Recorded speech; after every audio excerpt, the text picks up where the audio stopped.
मैं कुशल हूँ आईसर भोपाल से और आज हम सिग्नल्स एंड सिस्टम्स कोर्स का मॉड्यूल 1.1 देखेंगे जिसमें हम नंबर्स के बारे में जानेंगे।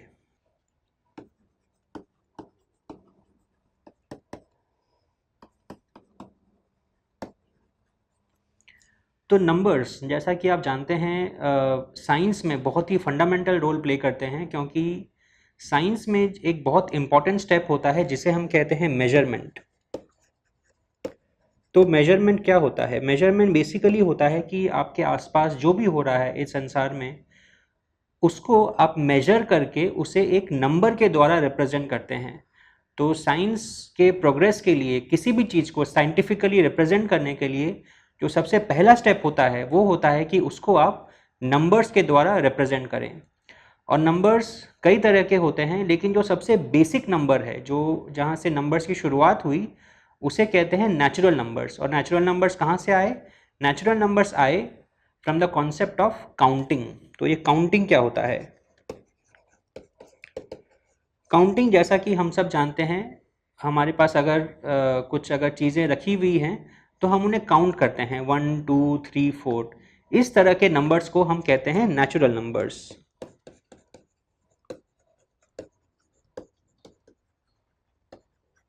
तो नेचुरल नंबर्स को हम अगर कैपिटल N के द्वारा अगर रिप्रेजेंट करते हैं तो हम उसे इस सेट नोटेशन में लिख सकते हैं, 1 2 3 4 and so on up to infinity. तो जो नेचुरल नंबर का सेट है उसमें इनफाइनाइट नंबर ऑफ एलिमेंट्स होते हैं। तो नेचुरल नंबर्स ऑल्दो काउंटिंग के लिए सफिशिएंट हैं, but counting is not the only thing you do in science. Counting के अलावा भी हमें बहुत सारे तरह के मेजरमेंट करने पड़ते हैं जिनके लिए नेचुरल नंबर्स सफिशिएंट नहीं होता है। तो नेचुरल नंबर्स को अब एक्सटेंड कैसे किया जाए? तो सबसे पहला एक्सटेंशन है कि आप नेचुरल नंबर्स में ज़ीरो को ऐड कर दें। तो अगर हम नेचुरल नंबर्स में अगर ज़ीरो को ऐड करते हैं तो वो बन जाता है set of whole numbers, which is 0 1 2 3 and so on. This is whole numbers. अब इसे हम अगर इन सारे नंबर्स के आगे अगर एक नेगेटिव साइन लगा दें तो फिर हमारा जो नेचुरल नंबर्स है वो एक्सटेंड हो जाता है नेगेटिव साइड में भी, और उसे हम कहते हैं सेट ऑफ इंटीजर्स। तो सेट ऑफ इंटीजर्स है dot dot dot -3 -2 -1 0 1 2 3 and so on. इसे कहते हैं इंटीजर्स।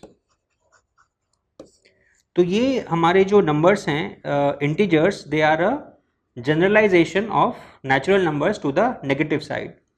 लेकिन क्या इंटीजर्स काफ़ी हैं सारे मेजरमेंट्स को रिप्रेजेंट करने के लिए? Again the answer is no. क्यों? क्योंकि सपोज मान लीजिए आपके पास एक कोई ग्लास है जिसमें पानी भरा हुआ है इस लेवल तक। तो आप क्या कहेंगे? ये ग्लास पूरा भरा हुआ नहीं है, ये ग्लास आधा भरा हुआ है। तो आधा क्या होता है? आधा इज अ फ्रैक्शन जिसे हम रिप्रेजेंट करते हैं एज 1/2। तो ये 1/2 ना तो इंटीजर है, ना तो होल नंबर है, ना तो नेचुरल नंबर है। ये 1/2 है, एक फ्रैक्शन है जिसे हम कह सकते हैं rational number.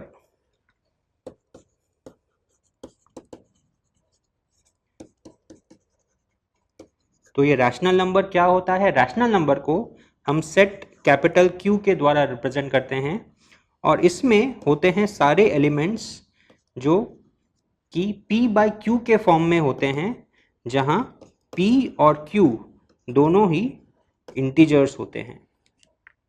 So this is a further generalization of the set of integers, जहां पे हम इंटीजर्स का रेशियो अगर लें तो उस रेशियो को कहते हैं नेचुरल नंबर्स, जैसे कि 1/2 3/4 5/6 and any other ratio of integers. But again, क्या ये सफिशिएंट है सारे नंबर्स को रिप्रेजेंट करने के लिए? Again the answer is no. क्यों? देखते हैं। तो अब हम सपोज एक दूसरा एक नंबर लेते हैं और देखते हैं कि हम उसे इंटीजर या P/Q के फॉर्म में रिप्रेजेंट कर सकते हैं क्या। अब जैसा कि हम जानते हैं कि हम अगर स्क्वायर रूट ऑफ 4 अगर लेते हैं तो वो होता है 2। अगर हम स्क्वायर रूट ऑफ 25 अगर लेते हैं तो वो होता है 5। तो यहाँ पे square root of an integer turns out to be another integer. But suppose इसकी जगह पे मैं अगर लेता हूँ स्क्वायर रूट ऑफ 2, तो क्या इस नंबर को भी हम एज अ इंटीजर रिप्रेजेंट कर सकते हैं? आंसर क्लियरली नो है, क्योंकि square root of a number उस नंबर से छोटा होता है। तो यानी कि स्क्वायर रूट ऑफ 2 उससे छोटा होगा, पर हम ये जानते हैं कि 2 से छोटा सिर्फ एक ही नेचुरल नंबर है, वो है 1, और 1 का स्क्वायर 1 ही होता है। तो स्क्वायर रूट ऑफ 2 जो है ऑब्वियसली 1 और 2 के बीच में होगा। अब ये क्वेश्चन है कि हमने मान लिया कि स्क्वायर रूट ऑफ 2 1 और 2 के बीच में होगा, लेकिन क्या हम इसे फिर किसी रैशनल नंबर से रिप्रेजेंट कर सकते हैं? यानी कि क्वेश्चन है, can square root of 2 be a rational number? अब रैशनल नंबर का मतलब क्या है?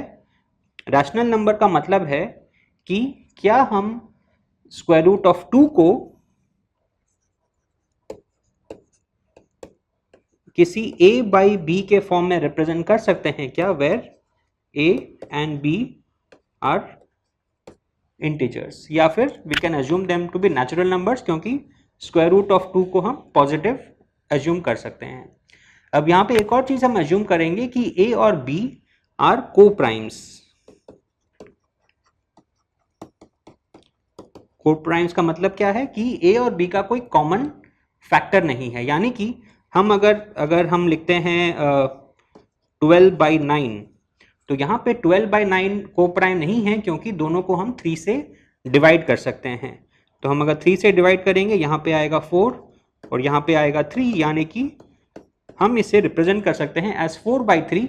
अब ये जो रिप्रेजेंटेशन है, यहाँ पे 4 और 3 को प्राइम्स है, क्योंकि उनका कोई कॉमन फैक्टर नहीं है। आप कहेंगे हर नंबर का 1 तो कॉमन फैक्टर होता ही है, तो ऑब्वियसली हम 1 की बात नहीं कर रहे हैं। 1 के अलावा उन नंबर्स के कोई कॉमन फैक्टर्स नहीं होने चाहिए। तो मैथमेटिक्स में किसी चीज़ को प्रूफ करने के काफ़ी तरीके होते हैं। उनमें से एक तरीका होता है प्रूफ बाय कॉन्ट्रडिक्शन। यानी कि हम ये अगर मान लें कि square root of 2 is equal to a by b, जहाँ पे a और b इंटीजर्स हैं और वो को प्राइम्स हैं, तो फिर हम देखेंगे कि ये एज्यूम करने की वजह से हमारा एक कॉन्ट्रडिक्शन हो जाता है, जो ये बताता है कि स्क्वायर रूट ऑफ 2 को हम a बाई b के द्वारा रिप्रेजेंट नहीं कर सकते हैं। तो चलिए शुरुआत करते हैं। हमने स्क्वायर रूट ऑफ 2 को a बाई b मान लिया, तो अब दोनों साइड को स्क्वायर करते हैं और b को लेफ्ट हैंड साइड में ले जाते हैं। उससे हमारा आएगा a square is equal to 2b square. अब क्योंकि a square is equal to 2b square, this implies that a square is even, क्योंकि a स्क्वायर में a स्क्वायर के लिए हमको b स्क्वायर को 2 से मल्टीप्लाई करना पड़ेगा, तो ऑब्वियसली a स्क्वायर इवन होगा। अगर a स्क्वायर इवन है तो a को भी इवन होना पड़ेगा, क्योंकि किसी ऑड नंबर का स्क्वायर हम अगर लेते हैं तो एक दूसरा ऑड नंबर ही होगा। ऑड नंबर का स्क्वायर कभी इवन नहीं हो सकता। यानी कि a इज इवन। अब अगर इवन है तो हम a को लिख सकते हैं as 2k, where k is some integer. क्योंकि a अगर इवन है तो ऑब्वियसली वो 2 से डिविजिबल होगा, तो हम उसे 2k के फॉर्म में लिख सकते हैं।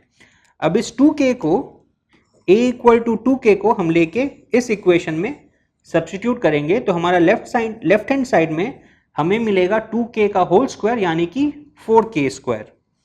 तो अब हम इसे लेके अगर ऊपर सब्स्टिट्यूट करेंगे तो हमारे पास आ जाएगा 2k whole square is equal to 2b square, यानी कि b square is equal to 2k square. अब वापस से हमारा वैसा ही इक्वेशन आ गया, जैसे यहाँ पे था a square equal to 2b square, अब हमारे पास आ गया b square equal to 2k square.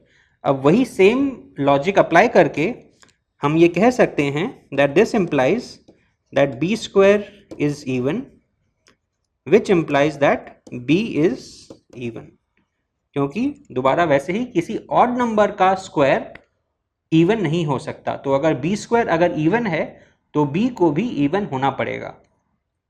अब यहाँ पे देखिए कॉन्ट्रडिक्शन हमें दिखता है। कॉन्ट्रडिक्शन क्या है?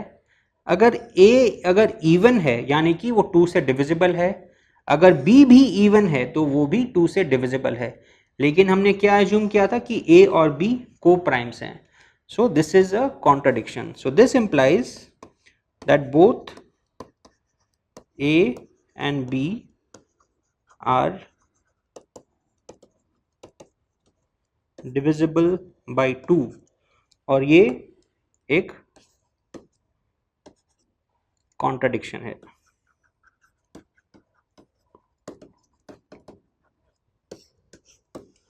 So because of this contradiction we can say that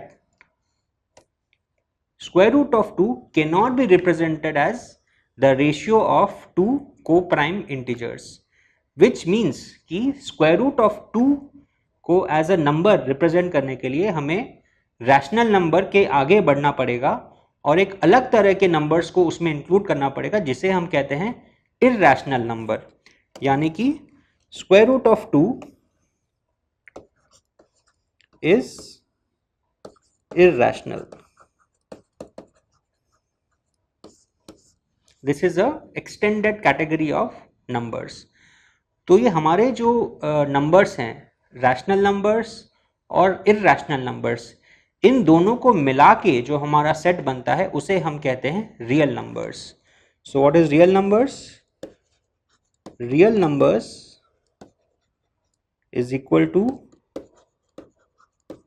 rational numbers union with irrational numbers.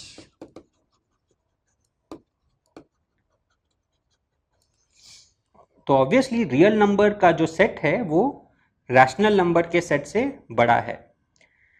अब यहाँ पे आता है कि हम कैसे जानते हैं कि कौन सा सेट बड़ा है। ऑब्वियसली अगर हमारे एक सेट में अगर n1 एलिमेंट्स हैं और किसी और सेट में अगर n2 एलिमेंट्स हैं और अगर n2 अगर n1 से ज़्यादा है तो ऑब्वियसली हम कहेंगे जो दूसरा सेट है वो पहले वाले सेट से बड़ा है। तो मान लीजिए आपके पास कोई सेट A1 है जिसमें आपके एलिमेंट्स हैं suppose small a1, small a2, small a3 and so on up to an1, और आपके पास दूसरा कोई सेट है A2 जिसमें आपके पास हैं elements b1, b2, b3 and so on up to bn2, यानी कि जो A1 सेट की कार्डिनैलिटी इज n1 और A2 सेट की कार्डिनैलिटी इज n2। इसे हम रिप्रेजेंट कर सकते हैं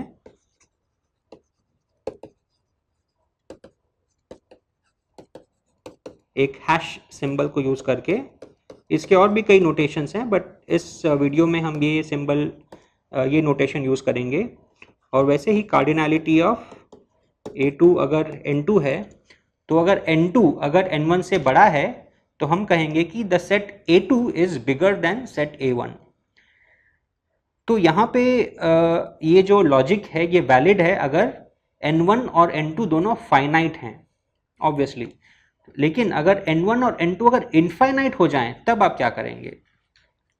तो जैसे कि हमारा सेट ऑफ नेचुरल नंबर्स था वो था 1, 2, 3, 4 and so on up to infinity. तो यहाँ पे ऑब्वियसली हम देख सकते हैं कि जो n की जो कार्डिनैलिटी है वो है इनफाइनाइट, और हम अगर सेट ऑफ रैशनल नंबर्स अगर लेते हैं तो वो है 1, 2, 3, 4 and so on obviously, but union with all fractions p by q says that p and q are integers। तो इसको देख के हमें लगेगा कि जो सेट Q है वो सेट N से बड़ा है, क्योंकि सेट N में जितने एलिमेंट्स हैं वो ऑलरेडी सेट Q में मौजूद हैं और उसके अलावा काफ़ी सारे एक्स्ट्रा एलिमेंट्स भी हैं। ये जो दूसरा जो सेट है इसकी कार्डिनैलिटी भी इनफाइनाइट है, क्योंकि आप इनफाइनाइट नंबर ऑफ रेशियोज आप फॉर्म कर सकते हैं। लेकिन यहाँ पे एक दिक्कत यह आती है कि हम जिस तरीके से दो फाइनाइट नंबर्स को कंपेयर करते हैं हम उसी तरीके से दो इनफाइनाइट नंबर्स को कंपेयर नहीं कर सकते हैं, because one infinity is not obviously greater than another infinity. तो जब हमारे पास दो इनफाइनाइट सेट्स जब आते हैं और उनकी हमें अगर साइज कंपेयर करना हो कि कौन सा सेट दूसरे से बड़ा है, तो हमें थोड़ा सा दूसरा तरीका अपनाना पड़ता है जिसे कहते हैं 1-to-1 कॉरेस्पॉन्डेंस। इसका क्या मतलब है? इसका मतलब ये है कि जो एलिमेंट्स n सेट में मौजूद हैं, जो नेचुरल नंबर्स का सेट है उनमें जो एलिमेंट्स मौजूद हैं, और जो रैशनल नंबर का जो सेट है उसमें जो एलिमेंट्स मौजूद हैं, क्या हम उनके बीच में 1-to-1 कॉरेस्पॉन्डेंस एस्टैब्लिश कर सकते हैं? 1-to-1 कॉरेस्पॉन्डेंस का मतलब क्या है? सिंपल, जैसे कि आप सपोज कोई भी एक आप सेट ले लीजिए A1, A2, A3, और आप सपोज ले लीजिए B1, B2, B3। तो यहाँ पे मैं A1 से B1, A2 से B2, A3 से B3 एक 1-to-1 कॉरेस्पॉन्डेंस में सेटअप कर सकता हूँ। सपोज यहाँ पे अगर एक चौथा एलिमेंट होता B4, तो यहाँ पे अब 1-to-1 कॉरेस्पॉन्डेंस एस्टैब्लिश नहीं हो पा रहा है क्योंकि सेकेंड सेट में एक एलिमेंट एक्स्ट्रा है। तो ये जो कॉन्सेप्ट है ये हम इनफाइनाइट सेट्स के लिए भी जनरलाइज कर सकते हैं। अगर किसी दो सेट्स के एलिमेंट्स के बीच में 1-to-1 कॉरेस्पॉन्डेंस एस्टैब्लिश हो सकता है, तब हम कहेंगे कि उनकी कार्डिनलिटी सेम है। लेकिन अगर 1-to-1 कॉरेस्पॉन्डेंस एस्टैब्लिश नहीं हो सकता है, तब हम कहेंगे कि उनकी कार्डिनलिटी अलग है। तो हम अभी उसके प्रूफ में नहीं जाएंगे, लेकिन ये आपके लिए जानना ज़रूरी है। आप इंटरनेट पे इसका प्रूफ ढूंढ सकते हैं कि जो सेट n है, नेचुरल नंबर्स का जो सेट है और रैशनल नंबर का जो सेट है, उनके बीच में 1-to-1 कॉरेस्पॉन्डेंस एस्टैब्लिश करना पॉसिबल है। ये बहुत चौंकाने वाली बात है और इसे इंट्यूटिवली एक्सेप्ट करना भी बहुत मुश्किल है, क्योंकि जैसा कि हमने अभी देखा कि सेट Q में नेचुरल नंबर्स तो ऑलरेडी मौजूद हैं और उसके अलावा भी इनफाइनाइट नंबर ऑफ फ्रैक्शंस भी मौजूद हैं। इसके बावजूद भी हम सेट n और सेट Q के बीच में 1-to-1 कॉरेस्पॉन्डेंस एस्टैब्लिश कर सकते हैं। यानी कि जो हमारा सेट n है उसकी cardinality is equal to the cardinality of set Q। लेकिन जो हमारा रियल नंबर्स का जो सेट है, जिसे हम R के द्वारा हम डिनोट कर सकते हैं, उसकी कार्डिनलिटी नेचुरल नंबर्स के सेट से ज़्यादा है। ये भी हम एस्टैब्लिश कर सकते हैं। यानी कि हमने पहले शुरू किया नेचुरल नंबर्स के सेट से, फिर हम आए होल नंबर्स पे, फिर इंटीजर्स पे, फिर रैशनल नंबर्स पे और फिर रियल नंबर्स पे। तो रियल नंबर्स के पहले जो सेट्स हैं, natural numbers, integers, whole numbers and rational numbers, उन सभी की कार्डिनलिटी सेम है। लेकिन जब हम रैशनल नंबर्स में जब हम इररैशनल नंबर्स ऐड करते हैं और जब हमारे पास रियल नंबर्स का सेट बनता है, तो उसकी कार्डिनलिटी नेचुरल नंबर्स के सेट से ज़्यादा होती है। तो क्या हमारे रियल नंबर्स सफिशिएंट हैं सारे मेजरमेंट्स को एक्सप्लेन करने के लिए? Again the answer is no. हमें रियल नंबर्स के भी आगे बढ़ना पड़ेगा। आइए देखते हैं। तो अब बात है कि रियल नंबर्स कहाँ पे फेल हो जाते हैं। जैसा कि हमने देखा कि हमें अगर फ्रैक्शंस को डिनोट करना हो तो नेचुरल नंबर्स काम नहीं आते, हमें रैशनल नंबर्स पे जाना पड़ेगा। फिर जैसे कुछ नंबर्स होते हैं स्क्वायर रूट ऑफ 2 जैसे, तो उसके लिए फिर हमें इररैशनल नंबर्स पे जाना पड़ेगा। एक और फेमस एग्जांपल इररैशनल नंबर्स का है पाई, जो भी इररैशनल है। तो इन सब को मिला के हमारा रियल नंबर्स का सेट बनता है, लेकिन ये भी हर सिचुएशन को एक्सप्लेन करने के लिए सफिशिएंट नहीं है। तो इसके आगे कैसे बढ़ा जाए? मैथमेटिक्स में या साइंस में एक बहुत इंपॉर्टेंट कॉन्सेप्ट होता है, वो होता है finding roots of polynomial. Polynomial क्या होता है? कोई भी, जैसे आपका एक इक्वेशन हो, जैसे suppose x power n a n plus a n minus 1 x n minus 1 plus a n minus 2 x n minus 2 and so on up to a0. So this is a general definition of a polynomial. और मैं अगर कहूँ that this is equal to 0 और मैं आपसे पूछूं कि कौन से values of x हैं जिनके लिए ये इक्वेशन सेटिस्फाई होता है। यहाँ पे हमारे जो a n minus 1 and so on up to a0 हैं, हम अगर मान लें कि they belong to the set of real numbers और x is some variable, तो अब इस इक्वेशन का अगर मैं आपको रूट्स निकालने बोलूं तो ऐसा पाया जाता है कि इस इक्वेशन के रूट्स हमेशा रियल नंबर नहीं होते हैं। एक सिंपल सा एग्जांपल देखते हैं। सपोज हमने लिया x square minus 4 is equal to 0। ये बहुत ही एक सिंपल क्वाड्रेटिक पॉलिनोमियल है। तो इसके सॉल्यूशंस क्या होंगे?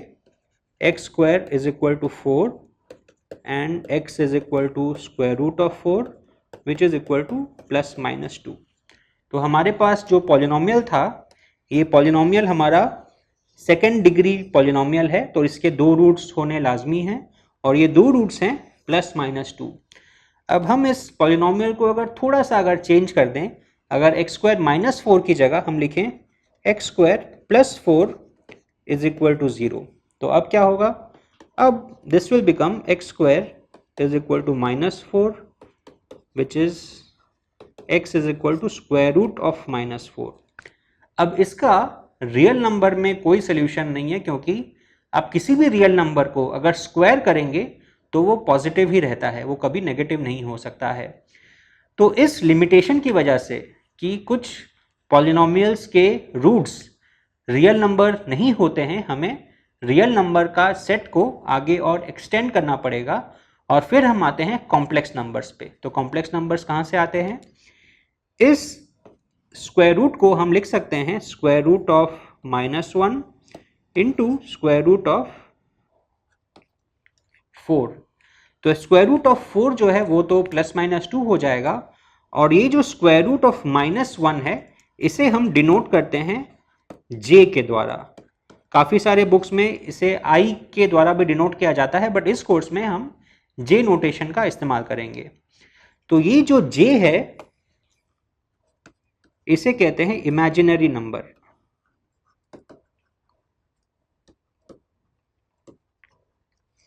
और यहां से कॉम्प्लेक्स नंबर्स का इन्वेंशन होता है। तो कॉम्प्लेक्स नंबर्स क्या होते हैं?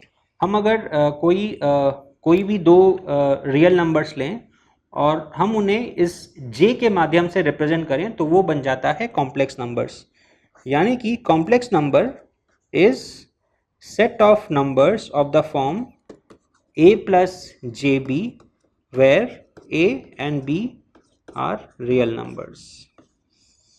तो इस फॉर्म के जितने भी नंबर्स हैं a plus jb, जहाँ पे a और b रियल नंबर्स हैं, उन्हें हम कॉम्प्लेक्स नंबर्स कहते हैं। और इंटरेस्टिंग बात यह है कि आप कोई भी पॉलिनोमियल लो, उसका आप अगर रूट्स निकालना चाहते हो तो हर पॉलिनोमियल के हर रूट्स को आप कॉम्प्लेक्स नंबर्स के माध्यम से आप रिप्रेजेंट कर सकते हैं। तो ये जो कॉम्प्लेक्स नंबर्स का सेट, कॉम्प्लेक्स नंबर्स का जो सेट है वो अपने आप में एक कंप्लीट सेट है, और अनलेस आप एब्स्ट्रैक्ट मैथमेटिक्स कर रहे हो तो अलग बात है, लेकिन साइंस के पर्सपेक्टिव से, इंजीनियरिंग के पर्सपेक्टिव से कॉम्प्लेक्स नंबर्स का जो सेट है वो सफिशिएंट है हर मेजरमेंट को एक्सप्लेन और मॉडल करने के लिए। तो ये है हमारा रियल नंबर्स और कॉम्प्लेक्स नंबर्स के बारे में बेसिक इंट्रोडक्शन। अब जिस तरीके से हम रियल नंबर्स के फंक्शन डिफाइन करते हैं, जैसे कि एक सिंपल फंक्शन हम अगर लें, सपोज साइन ऑफ एक्स,